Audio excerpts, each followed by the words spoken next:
Në çdo kohë pasigurie, frika apo tronditjeje, fjala e Zotit na kujton se kemi një strehë të sigurt. Psalmi 91 shkëputur nga Bibla është një psalm i mbrojtjes, një fjalë që na mbulon me paqen e Tij, me kujdesin dhe dashurinë e përjetshme të Zotit. E ndërsa e dëgjon këtë psalm, lejo që zemra jote të pushojë në praninë e Tij.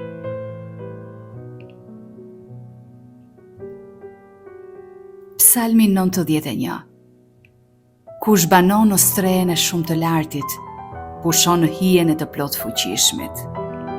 Unë i them Zotit, ti je streha ime dhe kështjella ime, Perëndia im të cilit i besoj. Me siguri ai do të çliroj nga laku gjuetari të shpendëve dhe nga murtaja vdekjeprurse.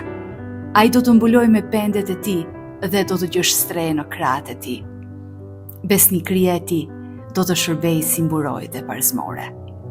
Ti nuk do të kesh frikë nga tmerri i natës, sa nga shigjeta që fluturon ditën, as nga murtaja që endet në terr, as nga shfarosja që bën kërdi në mesditë.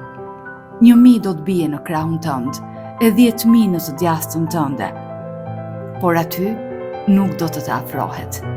Mjafton që ti të shikosh me sytë e tu dhe do të shikosh shpërblimin e të pabesve.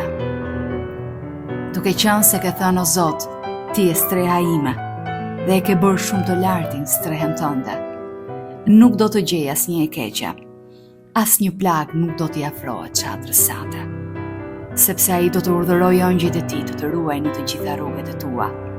Ata do të mbajnë në duart e tyre me qëllim që këmba jote të mos pengohet nga ndonjë gur. Ti do të ecësh mbi luanin dhe gjarprin helmues, do të shkelësh luanin e vogël dhe kuçetrën, duke qenë se ai ka vënë mbi mua dashurinë e tij. Unë do ta çliroj dhe do ta çoj lart në vend të sigurt, sepse ai e njeh emrin tim. Ai do të më kërkojë dhe unë do t'i përgjigjem. Do të jem me të në fatkeqësi. Do ta çliroj e do ta përlëvdoj. Do ta ngop me jetë të gjatë dhe do t'i tregoj shpëtimin tim. E ndërsa dëgjove psalmin 91 nga Bibla, unë dua të të kujtoj dhe të të them se Zoti është streha jote. Zoti është mbrojtja dhe siguria jote. Në hijen e tij ka paqe që bota nuk mund ta jap. E në çdo rretham ai është me ty, për të të ruajtur, për të të forcuar e për të të mbajtur në duart e tij. E qoftë kjo fjalë sot mburoja jote, ngushëllimi yt dhe paqja jote.